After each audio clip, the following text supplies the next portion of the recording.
I want to touch base on the issue of debt relief that Delia introduced, and that there was already a discussion on that.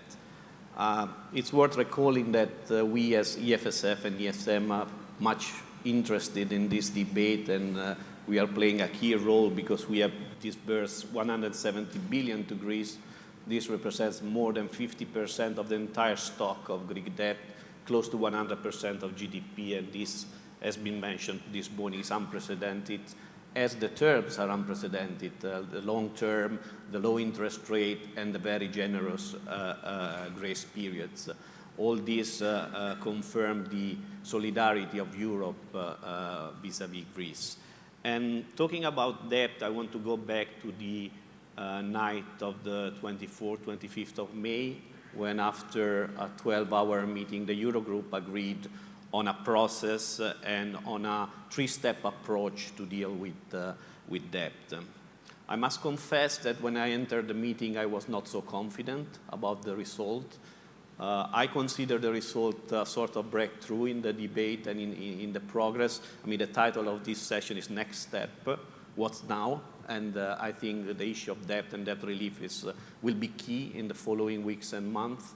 As I said, I was not very hopeful of a good result because we have been working hard with our teams, with colleagues from other institutions in developing sound technical analysis, providing debt sustainability analysis, possible debt relief.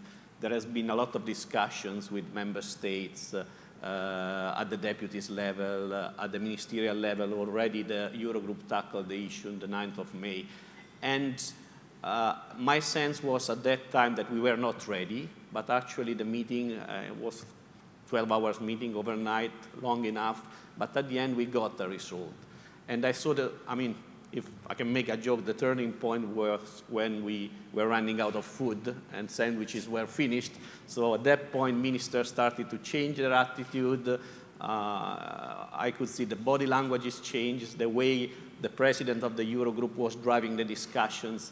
And once everything was in place, drafting the final statement and concluding, the agreement was not, I would say, too slow. And I would like you to read carefully the statement. I know there has been a lot of criticism.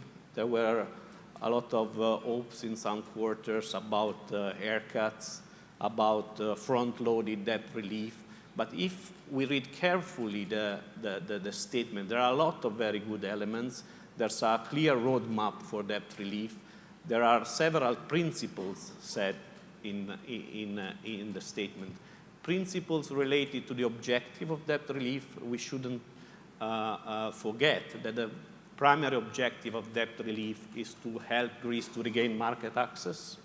We should do this in a way that provides the right incentives to Greece to deliver on the program and beyond the program. Actually, I would like to take a little bit issue with George about the targets. It's true that the program targets is 3.5% of primary surplus by 2018, but also the commitment is to maintain this over the medium term. And this is set in the summit statement, and this is set in the Eurogroup statement. We can dispute how long is this medium term. I mean, I don't want to start the discussion now. It can be 5 years, 7 years, 10 years, 4 years, I don't know. But the commitment is there also for the period beyond the conclusion of the program.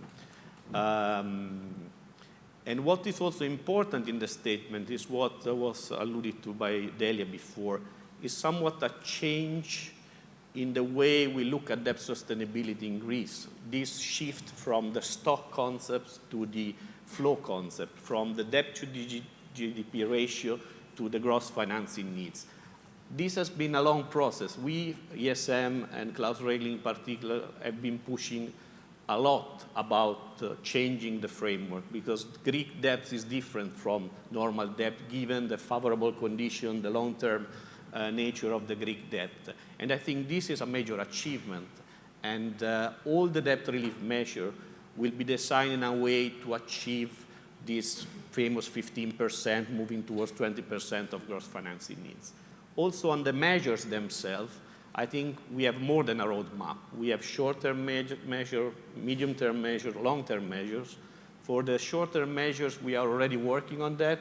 We will deliver soon because this was what was agreed. Most of them requires managerial decisions at the ESM without involving too much decision-making bodies.